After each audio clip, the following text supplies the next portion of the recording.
সোনা কোথায় যাচ্ছ? রাস্তায়? বলো মাসির বাড়ি। দিদা মাসির বাড়ি যাচ্ছে। আর তুমি কোথায় যাচ্ছ? ও রাস্তায় যাচ্ছে। তুমি রাস্তায় থাকবে, হ্যাঁ? আমি মাসির বাড়িতে থাকবো আর তোমাকে রাস্তায় শু করাবো, ঠিক আছে? আমি দিদি হয়েছি? আমি কার দিদি? আমি দিদি নয়, আমি বোন।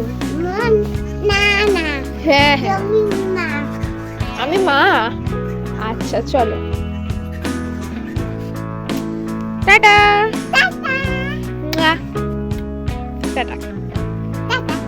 হ্যালো বন্ধুরা, কেমন আছো তোমরা সবাই? আশা করি সবাই খুব ভালো আছো। আর আমার পাগলি সোনার পাকা পাকা কথা শুনলে, ও নাকি যাবে রাস্তায়, ও রাস্তায় থাকবে, ও দিদা মাসির বাড়ি গেছে, ও যাবে না। আমি যাব, কিন্তু ও যাবে না। তো আমরা এই যে রেডি হয়ে গেছি, বেরিয়েছি। তোমাদের দাদাভাই ঘরে আছে, কি জিনিস নিচ্ছে। তো চলো এবারে আমরা বেরোবো। আর আমার পাগলিটাকে দেখতে পাচ্ছি কত কিউট লাগছে। দিদা হুডি দিয়েছে বড়, সেইটা পরেছে আর সানগ্লাস পরেছে। বাবা চুলটা ট্রিমার দিয়ে ট্রিম করে দিয়েছে, খুবই কিউট লাগছে। চলো এবারে বেরোই, তারপরে রাস্তায় বেরিয়ে তোমাদের সাথে কথা বলছি। আর এই যে আমরা চলে এসেছি অনেকটা সারা রাস্তা, সেরকম কিছু ভিডিও করিনি। আর হাতে যে চকলেটটা দেখেছিলে কিটক্যাট, রাস্তা আস্তে আস্তে খাচ্ছিলাম, ওই জন্যই নিয়ে বেরিয়েছিলাম। আমরা চলে এসেছি এখন বাটায়, নিউল্যান্ড মাঠের কাছে। নিউল্যান্ড মানে আগের বছরে, প্রত্যেক বছর দুর্গাপুজো, আর আগের বছর খুব বড় সরস্বতীর মূর্তি হয়েছিল বাটাতেই, মানে ওয়ার্ল্ড বিগেস্ট সরস্বতী এরকম বলা হচ্ছিল। প্রতি বছরই এখানে মোটামুটি ভালোই সরস্বতী পুজো হয়, দেখতে আসা যায়, দেখলে ভালোই লাগবে। তো আমরা দিদি বাড়ির কাছাকাছি চলে এসেছি অনেকটা কথা বলতে বলতে। আর এইদিকে অনেকটা রাস্তা জুড়ে হচ্ছে যে লাইটিং দিয়েছে। দিদি বাড়িতে এসেছি কালী পুজো উপলক্ষে তারামায়ের মন্দিরে, তো তার জন্যই এতটা লাইটিং দিয়েছে। পুরো রাস্তা ভর্তি করে লাইটিং। আমার পাগলিটা দেখছে আর খুশি হচ্ছে, রাস্তাবেলায় জ্বললে তখন দেখলে আরও ভালো লাগবে। আর এই যে চলে এসেছে একদম দিদি বাড়ির সামনে। আর এই দেখতে পাচ্ছি দিদি বাড়ি এখানে গলিতে প্যান্ডেল করেছে, কেন বলে তো এইখানে কালকে খাওয়াবে বলে। তো একদম ঘরের পাশেই খাওয়াবে, পুজো উপলক্ষে। আজকের পুজো, তারপরে খাওয়াবে। বিগত 2-3 দিন ধরেই অনুষ্ঠান হচ্ছে মন্দিরে পুজো উপলক্ষে। তো আজকের আমরা এলাম, সময় হয়ে ওঠে না আসার। তো অনেক বলে, তো বললাম যে আজকে আসবো, তো আমি দাদাভাই বললাম দিয়ে গেল, তাই। টাটা।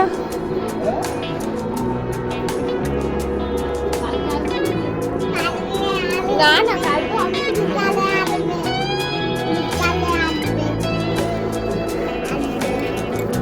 হাম দিয়ে দাও, হাম দিয়ে দাও বাবাকে।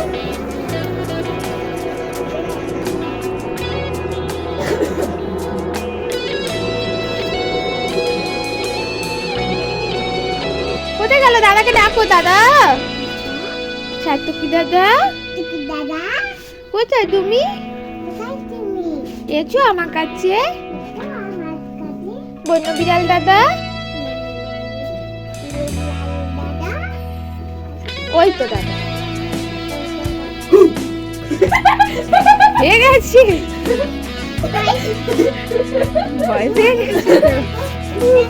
মন্দিরে যাবে, রিঅ্যাকশনটা দেখি হয়ে গেছে।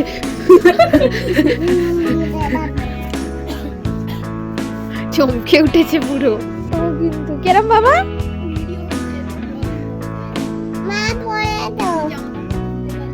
দিদি জামা কাপড় তুলে এলো, আমার সোনা মুন্ডু ফাটিয়ে দেবে।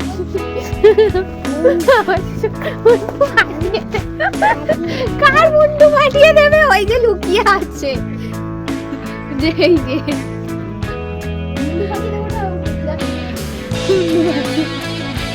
মেরে মুন্ডু ফাটিয়ে দেবো।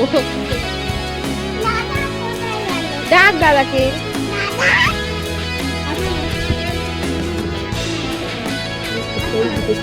এই তো এদিকে তাকা, ওই তো এইদিকে, ওই দেখ পাঁচিলে। ডাক ডাক ডাক দাদাকে। কালা। আজকের তো আস্তে আস্তে দেরি হয়ে গেছে, এসে খাওয়া দাওয়া করতে বেলা হয়ে গেছে। তো তার জন্য আজকের আর শোয়া হবে না, প্ল্যান হলো। তো আমরা বেরিয়ে পড়েছি এখন হচ্ছে কি ঘুরতে, গঙ্গার ধারের ওইদিকে যাবো একটু ভেবেছি। তো চলো দেখা যাক কি হয়। মা সোনাকে নিয়ে এগোবে টুকটুক করে। আমরা এখন যাবো হচ্ছে গিয়ে সার্থকীকে ডাকতে। তুই যাবি না? দেখাবো, অনেকদিন ব্যাকলুক করে একটা করে রেখেছিল।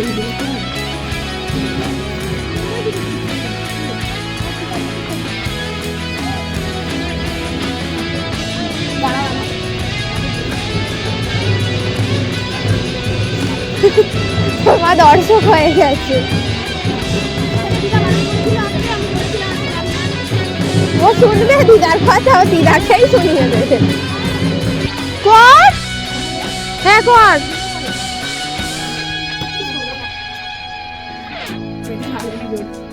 ছেড়ে দে। আমি আর দিদি গিয়েছিলাম সাত্তকীকে পার্কে ডাকতে, ও খেলতে গিয়েছিল। আর মা ওদিকে বললাম সোনাকে নিয়ে টুকটুক করে এগোবে, দেখলে সন্ধ্যেই নেমে গেল গঙ্গার ধারে। আর যাওয়া হবে কি দেখা যাক, গেলে তোমাদের সাথে শেয়ার করবো। হ্যাঁ দিদি ছিল ওখানে আমার হয়ে, এবার থেকে দিদি ব্লগ করবে, দিদি সব ভয়েস ওভার করবে। ও বলছে ব্লগিংটা আবার সেরকম শেখাতে হবে আর কি। তারপরে ওই তো এডিট করতে হয়, এডিটিং অ্যাপ থেকে, ভিডিও এডিটিং অ্যাপ থেকে, ভিডিও এডিটিং অ্যাপ থেকে এডিট করতে পারিস তো, ইনশর্ট, তারপরে টাইম মাস্টার, পাওয়ার ডাইরেক্টর, এইসব যে অ্যাপগুলো আছে ওখান থেকে এডিট করতে আলু পড়ে গেছে। পিকে ডেকে নিয়ে আমরা আবার তারামায়ের মন্দিরে এখানে চলে এসেছি। আর আজকে পুজো, সারাদিনই পুজো হচ্ছে, আমাবস্যা লাগবে, সারা রাত পুজো হবে। এখন ওনার মাকে সেবা দিয়েছে, তার জন্য মন্দিরে একটা কাপড় দিয়ে পর্দা দিয়ে দিয়েছে। আর মাকে সোনাকে নিয়ে এগোতে বলেছিলাম, কিন্তু মা বসে বসে পুজো দেখছিল, সোনাকে নিয়ে এই যে বসে আছে। তো এবারে সবাই মিলেই চলো যাই, আর গঙ্গার ধারে ওদিকে যাওয়া হবে না, ডিসকাশন হলো। এবার যাওয়া হচ্ছে মামা বাড়ির দিক, চলো মামা বাড়িতে যাই। আর এই যে এসেছি, দেখলে আস্তে আস্তে কত সন্ধে হয়ে গেল। আর এসে দেখছি কি বড় বড় আম গাছ হয়েছে এখানে, তাই জন্য তোমাদেরকেও প্রথমে দেখালাম। ঢোকার সময় এদিকে চোখটা গেল আম গাছের দিকে, ওই জন্য তোমাদেরকেও একটু দেখালাম।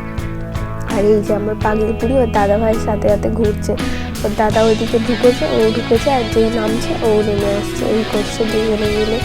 তো এই হচ্ছে আমার মামার বাড়ি। তাহলে তোমাদেরকে একটু দেখাই, এদিকে তো একটা ঘর দেখলে, আর ওইদিকে আরও যে দুটো ঘর আছে আমার মামার বাড়ি, তোমাদেরকে দেখাবো।